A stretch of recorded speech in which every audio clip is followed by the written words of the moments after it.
Halo semuanya, senang sekali bisa menjumpai Anda kembali. Sekarang kita masuk ke materi yang keenam, yaitu konfigurasi WooCommerce. Langsung saja kita buka browser, kemudian masuk ke website kita dan langsung login ke panel admin area. Untuk melakukan konfigurasi WooCommerce, kita masuk ke plugin. Karena WooCommerce adalah merupakan plugin dari WordPress. Namun sebelumnya, seperti pada materi terdahulu, bahwasanya kita akan maksimalkan tema yang kita gunakan dengan memasang plugin-plugin yang berhubungan dengan tema tersebut. Kali ini saya akan praktekkan secara cepat saja dengan menginstal secara langsung dari website tanpa harus mendownloadnya secara manual terlebih dahulu.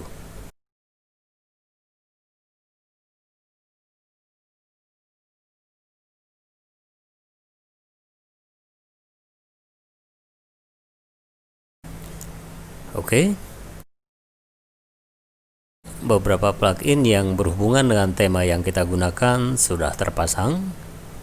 Nampak di sini sudah bertambah pluginnya. Kita akan lanjutkan dengan mengkonfigurasi WooCommerce.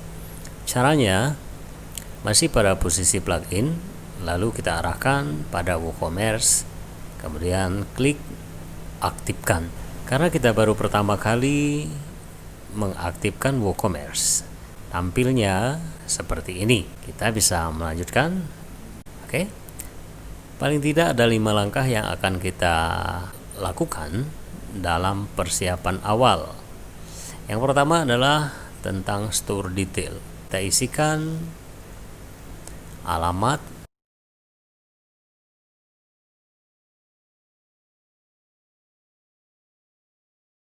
perhatikan di sini.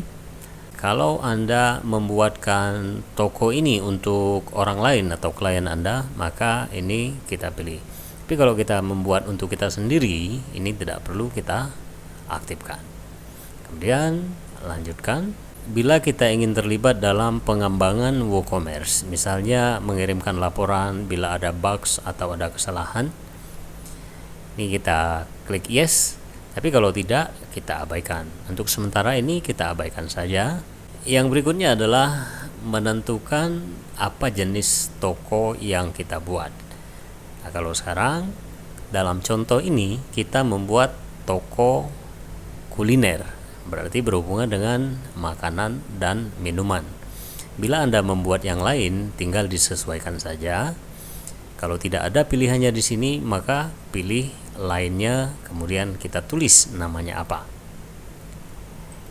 Sekarang kita biarkan di makanan dan minuman, lalu klik lanjutkan. Beberapa pilihan yang akan kita tentukan, apakah yang kita jual itu berupa produk fisik atau file yang bisa di-download, atau berupa langganan dan lain sebagainya. Ini nanti bisa kita pilih sesuai dengan toko kita. Nah, kita anggap saja bahwa toko yang kita buat ini adalah betul-betul menjual produk fisik. Produk makanannya benar-benar ada gitu ya. Kita klik produk fisik. Kemudian kita pilih lanjutkan. Nah, yang berikut ini adalah menentukan berapa banyak produk yang akan kita tampilkan di dalam satu halaman, di halaman toko kita. Mungkin disarankan tidak terlalu banyak ya, 1-10 saja mungkin. Tapi tergantung yang kita jual juga. Kalau misalnya barang-barang yang kita jual itu kecil, misalnya gambarnya tidak terlalu besar, bisa dipilih lebih banyak. Dalam contoh ini kita pilih 1-10. Yang di bawah sini, currently selling elsewhere, apakah kita menjual produk kita ini di tempat yang lain? Bila iya, kita jawab iya, tapi kalau tidak, kita jawab tidak. Mungkin dalam praktek ini kita jawab tidak saja karena kita baru membuat satu buah toko. Ya, pada praktik ini kita nonaktifkan saja karena kita tidak berhubungan dengan market di Facebook dan juga Google Ads. Langsung kita klik lanjutkan kembali. Ada langkah terakhir menentukan tema. Karena kita sudah menginstall tema yang sudah kita pakai sekarang dengan nama Passion, berarti kita tetap menggunakan tema yang aktif sekarang. Kita pilih Continue with Active Themes. Kita bisa tambahkan namanya Jetpack. Ini penjelasannya atau prakteknya bisa kita lakukan di kemudian hari atau pada praktek berikutnya. Sekarang kita abaikan terlebih dahulu. Kita jawab tidak, terima kasih. Sekarang sudah selesai kita menentukan store detail.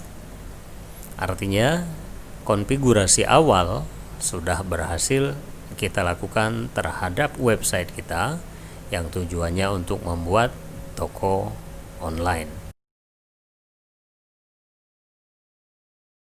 Kita bisa perhatikan pada sisi sebelah kiri, setelah kita melakukan pengaktifan WooCommerce dan melakukan konfigurasi awal untuk store detail, kita akan mendapatkan menu tambahan yaitu WooCommerce. Artinya, untuk melakukan konfigurasi lainnya terhadap toko online kita cukup mengarah kepada WooCommerce. Sebagai contoh, misalnya saya kembali dulu ke dashboard. Lalu di sini ada WooCommerce beserta sub menu lainnya. Misalnya kita akan mengatur pesanan, membuatkan kupon, melihat pelanggan, membuat laporan atau melihat laporan, melakukan pengaturan ulang, melihat status dan lain sebagainya. Sebelum ke situ, kita akan coba menonaktifkan plugin. Misalnya, plugin WooCommerce ini akan kita nonaktifkan sementara. Caranya, kita pilih plugin. Kemudian, perhatikan di sini, kita klik saja nonaktif. Nah, mungkin pertanyaannya, setelah kita nonaktifkan plugin, apakah store detail yang sudah kita lakukan di awal, yang sudah kita isikan alamat dan lain sebagainya itu hilang? Jawabannya tentu tidak. Itu tetap ada, hanya saja pada website kita tidak diaktifkan. Demikian juga pada sisi sebelah kiri, menu WooCommerce juga sudah hilang karena plugin WooCommerce di sini kita tidak aktifkan. Oke. Selanjutnya kita akan coba melakukan pengaturan lebih lanjut terhadap toko online kita. Untuk itu kita aktifkan kembali plugin WooCommerce. Kita pilih WooCommerce, kemudian klik aktifkan. Ya, nampak pada sebelah kiri menu WooCommerce sudah tampil kembali. Kita akan lihat satu persatu. Klik WooCommerce. Pertama, dashboard. Ini adalah informasi tentang toko kita, tentang performance dan lain sebagainya, bisa kita lihat di sini. Kemudian tentang pesanan, bila toko kita menerima pesanan, maka akan tampil di sini. Lalu kupon, untuk memberikan daya tarik terhadap pelanggan untuk pembeli, kita bisa berikan diskon, bisa juga dengan memberikan berikutnya kupon pelanggan. Informasi tentang pelanggan terhadap toko online kita akan tampil di sini. Lalu laporan penjualan terhadap toko kita akan tampil di sini, baik secara tahunan, bulanan, mingguan, bahkan harian. Kita bisa lihat di sini. Nah, ini intinya kita akan lakukan pengaturan. Klik pengaturan, akan tampil seperti ini. Yang pertama adalah pengaturan secara umum. Ini yang sudah kita lakukan pada setting awal, tentang alamat toko,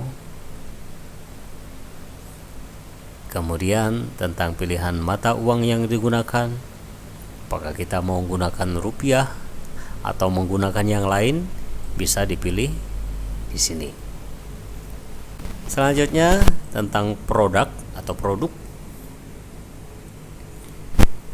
Halaman toko kita bisa kita terapkan di sini. Untuk halaman utamanya, artinya yang tampil di depan, apakah halaman toko atau halaman tentang kami atau tentang kebijakan privasi dan lain sebagainya, ini bisa kita terapkan di sini. Nanti Anda bisa coba satu persatu. Kemudian bisa kita baca di sini. Seterusnya, lalu pengiriman. Bila toko online kita menerima pengiriman, maka pengaturan zona batas pengirimannya bisa kita tentukan pada tab pengiriman. Apakah hanya wilayah seputar kita saja, atau seluruh provinsi, atau bahkan seluruh Indonesia misalnya, dan lain sebagainya, bisa kita tentukan pada pengiriman. Lalu pembayaran. Bagaimana sistem pembayaran pada toko online kita? Apakah kita menerima transfer antar bank atau menerima cek juga, atau bisa COD, cash on delivery, artinya bayar di tempat, atau juga menerima pembayaran menggunakan PayPal. Maka pengaturannya ada pada tab pembayaran. Berikutnya akun dan privasi. Ya, pengaturan tentang akun, salah satunya misalnya izinkan pelanggan melakukan pemesanan tanpa akun. Yaitu tergantung kebijakan kita. Apakah kita mengizinkan pelanggan itu membeli tanpa harus login terlebih dahulu atau mendaftar terlebih dahulu? Disarankan sebaiknya pelanggan diminta mendaftar terlebih dahulu, sehingga kita mempunyai data pelanggan. Ya, kemudian bisa kita gunakan pada lain waktu, misalnya untuk memberikan diskon khusus dan lain sebagainya. Lalu pengaturan tentang email. Kita bisa lihat di sini email tentang pesanan baru, tentang pesanan dibatalkan, itu semua yang menerimanya adalah email kita atau email pelanggan sesuai dengan informasi. Misalnya pesanan ditahan, pesanan diproses, maka email-email tersebut atau informasi tersebut akan terkirim ke email yang ada di sini. Lalu berikutnya integrasi. Bisa kita baca di sini keterangannya. Integrasi untuk memanfaatkan MaxMind untuk melakukan pencarian geolokasi. Perlu dicatat bahwa integrasi ini hanya berlaku untuk melakukan pencarian negara. Ya, mungkin ini kita abaikan saja. Tapi kalau Anda mau pelajari lebih lanjut, bisa kita buka dokumennya di sini. Akan ada keterangan. Namun kali ini kita lewati. Kita lanjutkan ke pengaturan lanjutan. Halaman keranjang itu akan berada di halaman apa? Ya, tentu saja sudah disiapkan oleh e-commerce sendiri atau WooCommerce sendiri. Halaman keranjang, halaman checkout, halaman akun saya, syarat dan ketentuan. Ya, misalnya kita bisa buatkan halaman baru tentang syarat dan ketentuan. Misal, kita akan memberikan diskon setiap pembelian 10.000 ke atas misalnya, atau 100.000 ke atas, maka kita akan buatkan syarat dan ketentuannya. Nah, bila itu berlaku, maka kita akan aktifkan di sini. Dan seterusnya. Sekarang kita akan lihat hasilnya. Perhatikan pada menu horizontal.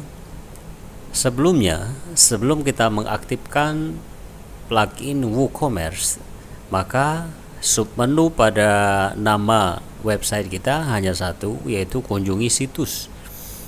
Setelah kita aktifkan WooCommerce, sini akan tampil pilihan kunjungi toko. Kita akan mempunyai dua halaman utama, yaitu halaman situs kita dan halaman toko. Apa bedanya? Kita akan lihat. Kunjungi situs, kita klik tengah, dia akan membuka tab baru. Perhatikan di sini, ini adalah informasi tentang postingan kita, tentang pengaturan sidebar yang kita lakukan sebelumnya. Itu adanya pada situs. Lalu saya kembali lagi ke panel admin area. Sekarang saya akan pilih kunjungi toko. Saya klik tengah, ya membuka tab baru. Inilah halaman utama toko kita. Apa saja produk yang kita jual akan tampil pada halaman toko kita. Kita akan coba membuat postingan baru pada praktek berikutnya. Demikian saja materi kali ini. Kita akan ketemu lagi pada materi-materi berikutnya.